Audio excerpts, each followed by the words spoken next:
Listen to AM 560 The Answer online at 560theanswer.com, on the AM 560 mobile app, on your Alexa-powered smart speaker, and on TuneIn, iHeart, and on Odyssey. This is Chicago's Morning Answer with Dan Proft and Amy Jacobson on AM 560 The Answer.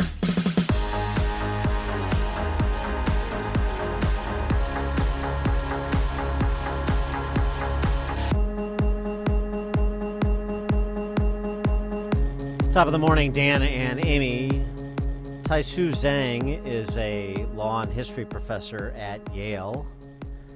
And he's made some predictions in terms of what he expects to see from the Chinese communists and, by extension, the country of China this year.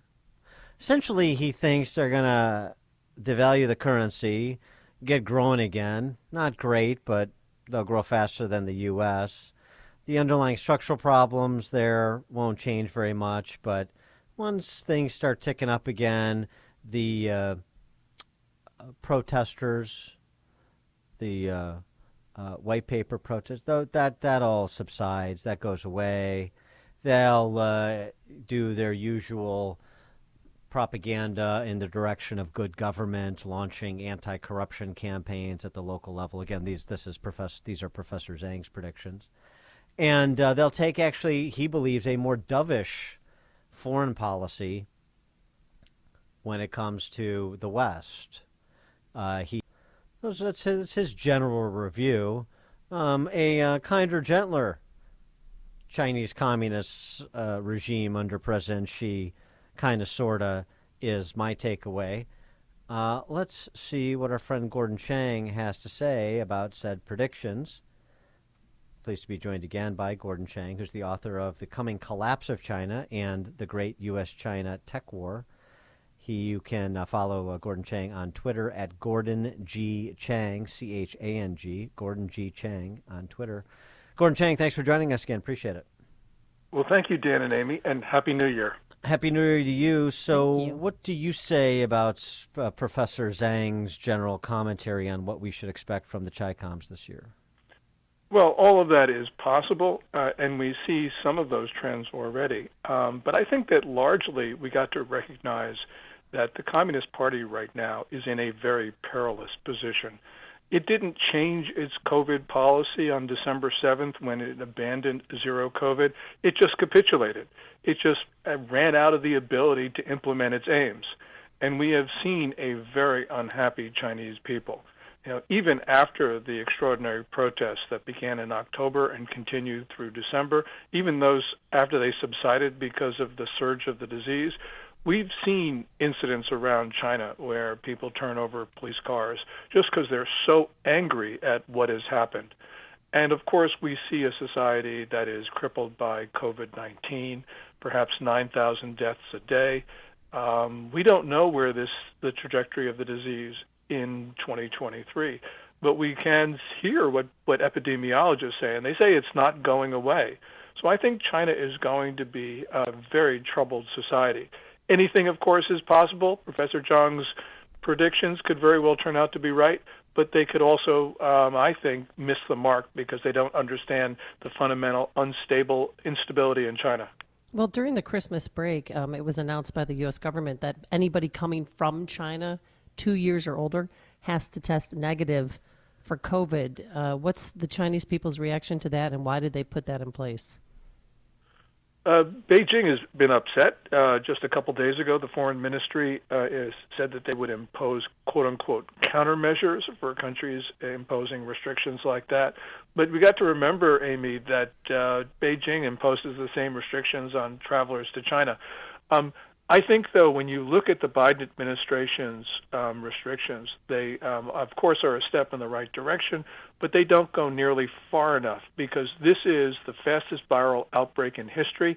You have to present a negative test taken within 48 hours of departure. You can easily get COVID within that time. And also, remember, these rules don't kick in until tomorrow, the 5th. So we're going to have more Chinese COVID in our country. And that's wrong. People will say, well, it won't make much of a difference.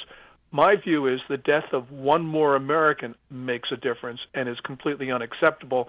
And unfortunately, the Biden administration has adopted policies that are permitting not only one more death, but many more deaths caused by this new Chinese wave.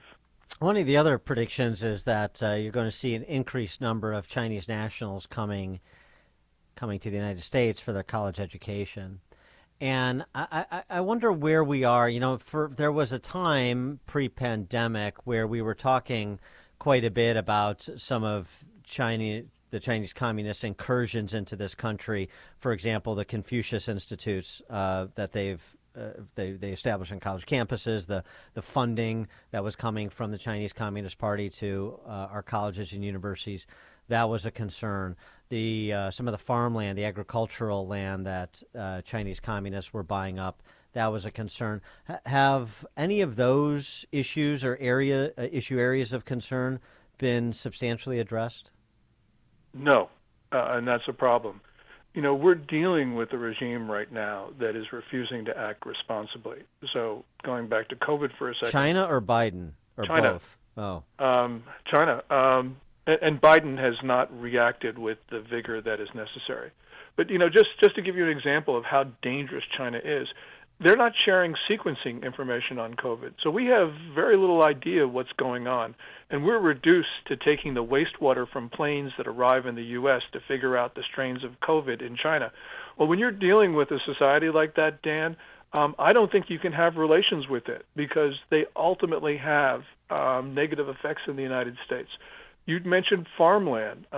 So we know that, for instance, in Oklahoma, the Chinese gangs have established their operations on Oklahoma land. They have fences. A lot of people in Oklahoma have fences, but people in Oklahoma have fences to keep people out. China has fences to keep people in, and there are reports of child trafficking operations being run off of Oklahoma farmland. We're not addressing those issues, and we should not be allowing parties from China owning land until we figure this out, because we are seeing the Chinese gangs, the triads, move into the American heartland. That's absolutely wrong. Well, is the FBI investigating that? I think the FBI has other priorities at this moment, but certainly, even if they are investigating it, they are not dealing with it with the vigor that is necessary. Remember, we have a federal government that has refused to stop a Chinese firm from buying 370 acres within 12 miles of Grand Forks Air Force Base, which has satellite uplinks and communication facilities with drones. The Chinese, from that facility, which they plan to build, could not only capture signals from Grand Forks, but they could also disrupt those signals. Why we allowed this possibility in our own country is wrong. And so going back to Dan's point about the Biden administration, it's doing some things, but it's clearly not doing enough to protect us from obvious and known dangers. And that is an indictment of the Biden administration, failing to protect us from foreign attack. And that's the president's most solemn constitutional duty. He is abrogating it. I'd be interested to get your handle on the whole potentially forthcoming investigation into Biden Incorporated. And that necessarily would include Hunter Biden's dealings with Chinese communists, the Chinese state-owned energy company, all the money he raised for his private equity fund from Chinese communists. I wonder if you think that the Biden family, specifically Hunter and maybe some of his business partners, including Tony Bobulinski, but not limited to him, if you think that at some point, if they're compelled to, they would add real value into understanding what exactly those in the upper echelons of the Politburo in China are doing and how we should be addressing what they are doing. There's an obvious issue here, and that is China's relations with Hunter Biden can't be explained in the absence of influence peddling and corruption. China gives and has a lot of foreign money managers. Nothing unusual in that. And many of those money managers have control over large sums.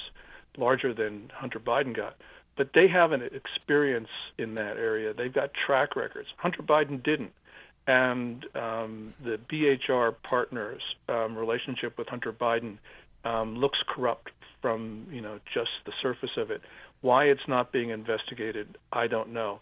But there's obviously tax fraud here. Then there's probably failure to register as a foreign agent. God knows what else there is. So yes, the failure to investigate this while the FBI chases after mothers in Loudoun County because they go to school board meetings is just a travesty, and it shows the real failure of the Biden administration to protect us from a foreign danger. It's his son, yes, I understand that, but Biden has constitutional responsibilities that go well beyond and supersede those of his being a parent. But how do the Chinese communists use somebody like Hunter Biden? Is he just the classic useful idiot and that he would really have no intelligence value to us? Or do you think because he was close, at least for a time, with some of those that are in the upper reaches of the regime there, that he might have value, he might have intel value? He has two values. First of all, he did arrange meetings with somebody called Joe Biden, who happens to be his dad, but even something else, and that is, Hunter Biden went to Chinese soil.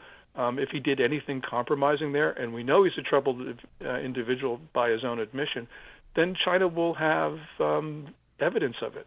And, God knows what they're going to use that as blackmail against the dad. And we may never know that.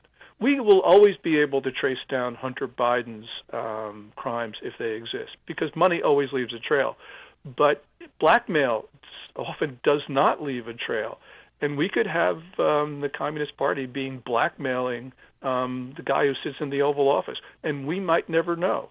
So that's why we need to get to the bottom of this, and fast. Well, what work did Hunter Biden even do in China?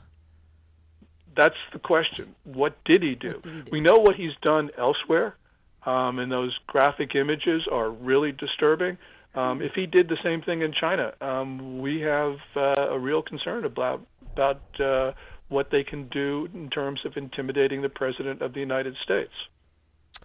One more topic I wanted to get to before we let you go, and that's TikTok. You have states moving to ban TikTok on state-issued phones for state employees, the federal government doing the same at the for federal workers. Where do you come down on the sense of urgency for federal action on TikTok beyond just federal and state employees? Yeah, there's two critical national security threats that TikTok poses. It takes information. It can use that for intimidation and blackmail. Remember, every president of the United States has once been an 18-year-old.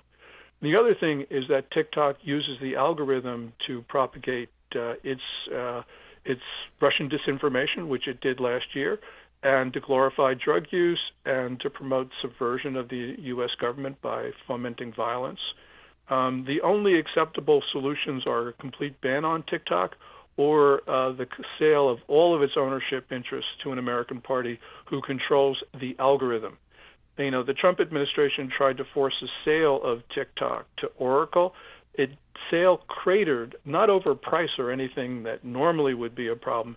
It cratered over the control of the algorithm, which shows you why China wants TikTok. It wants to influence the United States. And well, we saw that. Yeah, I'm sorry to interrupt, but we saw that in that 60 Minutes piece from a few weeks back, too, where the content that is provided via TikTok in China is largely educational in nature versus and nationalistic versus what's provided here, which, of course, is, the cultural rot. Yes, well, the sister site of TikTok is Douyin in China and is very, very different. And that shows you that Beijing controls ByteDance, even though it's nominally private, and it uses it to propagate its notions, many of which are very destructive to the U.S. So why the Biden administration reversed the Trump administration ban on TikTok, we'll never know. But it was, I believe, a very wrong move. Gordon Chang is the author of The Coming Collapse of China and the Great U.S.-China Tech War. You can follow him on Twitter at Gordon G. Chang, C-H-A-N-G, Gordon G. Chang on Twitter. Gordon Chang, thanks as always. Appreciate it. Well, thank you, Dan and Amy. I really appreciate it. Thank you. And he joined us on our turnkey.pro answer line. It's news, opinion, insight. This is Chicago's Morning Answer on AM 560. The Answer. Dan Proft and Amy